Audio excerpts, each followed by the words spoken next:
नमस्कार दोस्तों, मेरा नाम कपिल सिक्का है। स्वागत है आपका स्टडी आई की एजुकेशन प्लेटफॉर्म में। क्रैक यूपीएससी सीएससी प्रीलिम्स 2022 की सीरीज में आज हम करने जा रहे हैं अगला सेट। जैसा कि आप देख रहे हैं, इकोनॉमी के हम लास्ट लेग पे, या इकोनॉमी के क्वेश्चंस की आखिरी क्लास है। आज मैं आपके साथ 15 करंट अफेयर्स के इकोनॉमी क्वेश्चंस डिस्कस करूंगा। तो बहुत इंपॉर्टेंट सीरीज है, जुड़े रहिए इसके साथ। इसके बाद हम हिस्ट्री करेंगे, लगभग 60-70 क्वेश्चन। आर्ट एंड कल्चर करेंगे, मॉडर्न इंडिया करेंगे, मिडिवल करेंगे। पूरी तैयारी आपकी यहाँ पे हो जाएगी। 1100 क्वेश्चन जब आप कवर कर लेंगे तो आप प्रीलिम्स 2022 के लिए, आने वाले पीसीएस एग्जाम्स के लिए एकदम रेडी प्रिपेयर हो जाएंगे। तो चलिए शुरू करते हैं। जैसे कि मैंने बताया, इकोनॉमिक साइंस, टेक्नोलॉजी जैसी चीज़ें, करंट अफेयर जैसी चीज़ें यहाँ पे मैं कवर कर रहा हूँ। आपको क्या करना है, मुझे टेलीग्राम पे फॉलो करना है, यहाँ से पीडीएफ डाउनलोड करना है। @कपिल सिक्का ट्विटर हैंडल पे आपको मुझे मेरे साथ कनेक्टेड रहना है। शुरू करते हैं। 386, अभी तक हम 385 क्वेश्चंस कर चुके हैं। Which of the following statement with regard to Gati Shakti scheme is not correct? इसमें से कौन सा गति शक्ति को लेके करेक्ट नहीं है? आपने सुना होगा, काफी बार गति शक्ति जो है वो न्यूज में रहती है। ये नेशनल मास्टर प्लान है, मल्टी मॉडल कनेक्टिविटी प्लान है, देश का एक मल्टी मॉडल कनेक्टिविटी प्लान है। ये इंश्योर करता है इंटीग्रेटेड प्लानिंग को, इम्प्लीमेंटेशन को इंफ्रास्ट्रक्चर प्रोजेक्ट्स में अगले 4 साल तक, मतलब बात है 2025 तक की यहाँ पे।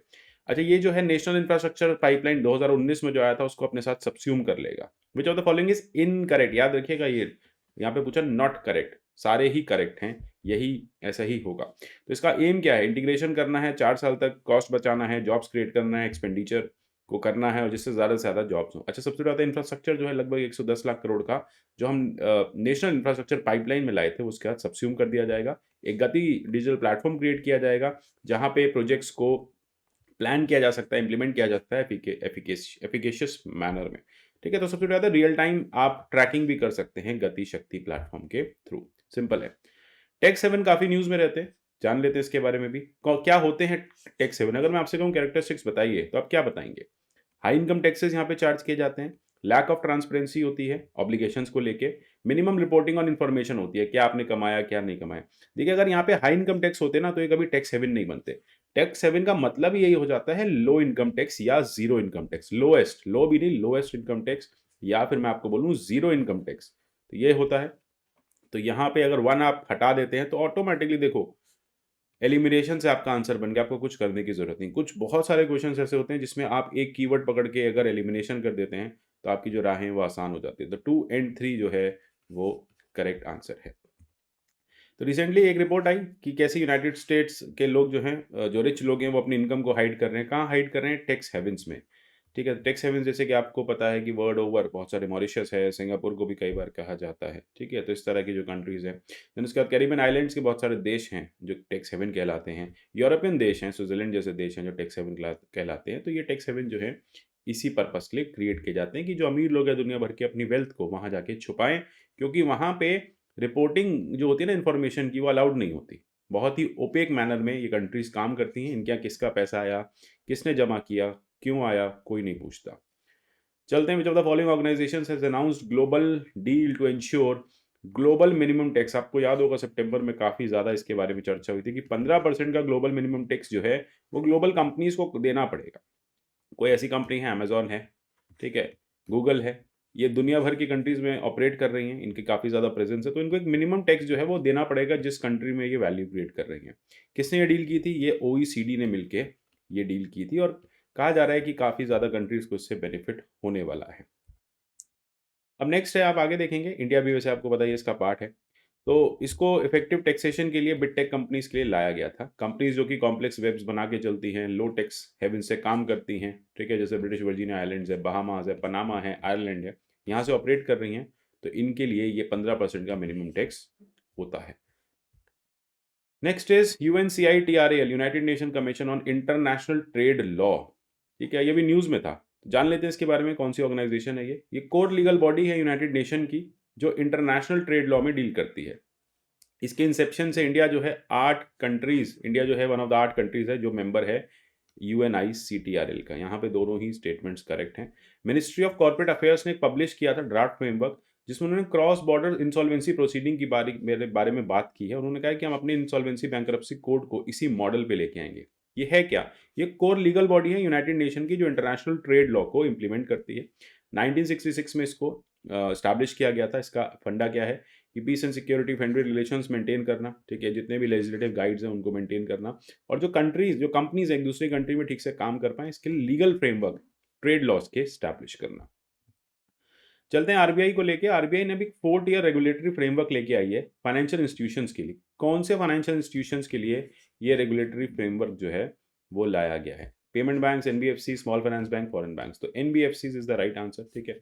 अब देखेंगे base layer, middle layer, upper layer and top layer, इस तरह से 4 लेयर्स में एनबीएफसी जो है डिवाइड की जाएंगी। एनबीएफसी का जो रेगुलेशन है वो अकॉर्डिंगली किया जाएगा, जिससे एनबीएफसी जो है वो कम से कम डिफॉल्ट करें या फिर लोगों का जो पैसा है वो बचा रहे। और आपने देखा है कि बड़ी बड़ी एनबीएफसी ने जब डिफॉल्ट किया तो इकॉनमी को काफ़ी क्राइसिस देखनी पड़ी है पीछे कुछ सालों में। जीरो इफेक्ट स्कीम किसने लॉन्च की है? ठीक है, जीरो इफेक्ट स्कीम किसने लॉन्च की है? Ministry of power, ministry of new and renewable energy, ministry of micro small and ministry of environment, forest and climate change, MSME.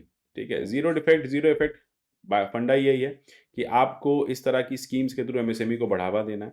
यहाँ पे प्रोडक्टिविटी चेक होगा, क्वालिटी होगा, पोल्यूशन कंट्रोल होगा, mitigation, energy efficiency, ये सारी चीज़ें इसी स्कीम का पार्ट है। इसको 2016 में लॉन्च किया गया था एमएसएमई मिनिस्ट्री द्वारा। ये कॉम्प्रिहेंसिव सर्टिफिकेशन सिस्टम देती है एमएसएमईज को, जिससे एमएसएमईज का फायदा जो है या फिर वो आगे प्रोग्रेस कर पाती है। चलते हैं 392 की तरफ। माइग्रेशन डेवलपमेंट ब्रीफ है इंडिया ने, अभी इंडिया इस एक रिपोर्ट आई है जिसमें कहा गया है कि इंडिया जो है वर्ल्ड लार्जेस्ट रिमिटेंस रिसिपेंट हो गया। मतलब दुनिया भर में जो लोग बाहर काम करते हैं सबसे ज़्यादा पैसा भारत में भेजते हैं, मतलब सबसे ज़्यादा भारतीय आप कह सकते हैं कि बाहर जो है वो एम्प्लॉयड है। तो इंडिया वर्ल्ड लार्जेस्ट रिसिपेंट हो गया है। लगभग 87 बिलियन का हमें इस बार यूएस डॉलर्स में पैसा मिला है, रिमिटेंसेस मिले हैं। कोई अरब में काम करता है, कोई यूएस में काम करता है, कोई चाइना में काम करता है। 4.6% हाइक है 2021 में। तो माइग्रेशन एंड डेवलपमेंट ब्रीफ क्या कहता है? वो ये कहता है कि भारतीय बहुत ज़्यादा माइग्रेट करके बाहर चले गए हैं और बाहर से पैसा भेज रहे हैं अपने अपने अपने घरों में।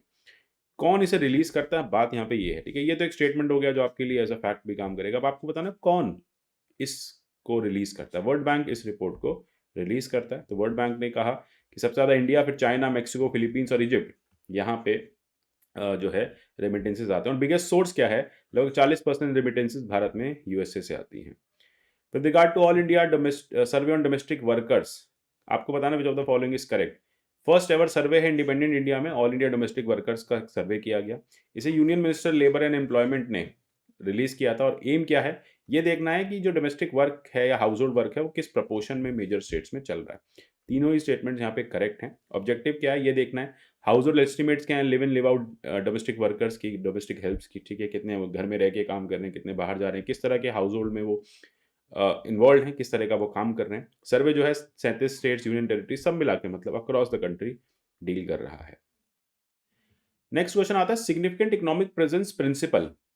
सिग्निफिकेंट इकोनॉमिक प्रेजेंस प्रिंसिपल पे एक टैक्स लगाया गया। कौन सा टैक्स है? Income tax, GST, digital tax, custom tax. यहाँ पे है डिजिटल टैक्स। गवर्नमेंट का कहना है कि इन कंपनीज का सिग्निफिकेंट इकोनॉमिक प्रेजेंस है, ये हर जगह पे काम कर रही हैं, हर जगह इनका प्रेजेंस है। ठीक है, तो इसलिए इसको 2019 के फाइनेंस बिल में इंट्रोड्यूस किया गया था। आइडिया बस यही था कि जो भी ट्रांजेक्शन्स हो रहे हैं उसको यहाँ पे टैक्स किया जा सके। इसमें गूगल, फेसबुक जैसी कंपनीज को टैक्स देने के लिए कहा गया था। पीएससी के 100 साल हो रहे हैं। इस तरह के क्वेश्चंस आपके पॉलिटी में भी बनते हैं, इस तरह के क्वेश्चंस आपके इकोनॉमी में भी बनते हैं। ठीक है, अब पीएससी की बात कर लेते हैं। 3 फाइनेंशियल पार्लियामेंट्री कमिटीज़ हैं, उसमें से एक पीएससी है, बिल्कुल है। अब आप मुझे बताओ 2 कौन सी हैं? चलो एक और मैं बता देता हूँ, एस्टीमेट्स है। अब आप बताओ तीसरी कौन सी है? ठीक है, याद होनी चाहिए सारी कमिटीज़। 3 ही तो फाइनेंशियल कमिटीज़ हैं आपके यहाँ पे। तो अकाउंट्स कमेटी, इसके 100 साल होने वाले हैं, क्वेश्चन बनता है। इसको फ्रेम किया गया था कि जिससे कि पार्लियामेंट जो पैसा खर्च कर रही है वो ठीक से खर्च हुआ है नहीं हुआ है, यानी पोस्टमार्टम कर सके। ठीक है, फंडा ये है कि ये जो है डिसीजंस इसके बाइंडिंग है, मैंडेटरी हैं। जो भी पीएससी डिसीजन देती है पार्लियामेंट को वो मानना पड़ता है। देखिए पहला तो मैंने आपको बता दिया 3 हैं, बिल्कुल सही है। वैसे आपको मुझे बताना तीसरी कौन सी है। दूसरा भी सही है, पोस्टमार्टम करती है सरकार के खर्चे का। खर्चा कराए, फिर उसके बाद सीएजी की रिपोर्ट आ गई तो उसको बैठ के देखा कि सही से खर्चा किया नहीं किया, खर्च जो डिमांड थी वो ठीक थी नहीं थी। लेकिन इसकी जो डिसीजंस या फिर जो इसके रिकमेंडेशंस हैं वो बाइंडिंग नहीं है, याद रखना। ठीक है सर, पार्लियामेंट बाध्य नहीं है। यही तो प्रॉब्लम है डीआरसीज का, डिपार्टमेंटल रिलेटेड कमिटीज़ का। यही प्रॉब्लम है पॉलिटी में भी कि इनकी जो भी रिकमेंडेशन आती है उस पार्लियामेंट उसको मना भी कर सकती है। तो फिर क्या फ़ायदा इन पे इतना समय खराब करने का? ये एक बड़ा क्रिटिसिज्म भी आता है। ठीक है, तो 2 and 3 is the 1 and 2 is the right answer. ए इसका करेक्ट आंसर है। ठीक है, चलते हैं। अच्छा, कमेटी, क्योंकि पीएससी है, कमेटी का जो चेयरमैन है वो लोकसभा अपॉइंट करेगा। तो याद रखना पीएससी काफ़ी न्यूज़ में रहती है, पॉलिटी इकोनॉमी दोनों जगह पूछा जा सकता है। चलते 396 पे, which of the following are the key features of priority sector lending. कौन कौन से फीचर्स है प्रायोरिटी सेक्टर लेंडिंग के? ठीक है, ये गाइडलाइंस जो है आरबीआई देता है प्रायोरिटी सेक्टर लेंडिंग की। और आपको याद होगा प्रधानमंत्री जनधन योजना में 10,000 का एक ओवरड्राफ्ट मिल रहा था। ठीक है, अगर आप पीएम जेडीवाई के होल्डर हैं, आपको 10,000 रुपये फालतू मिल रहे थे। ठीक है, उसको यूज कर सकते हैं लोन की तरह।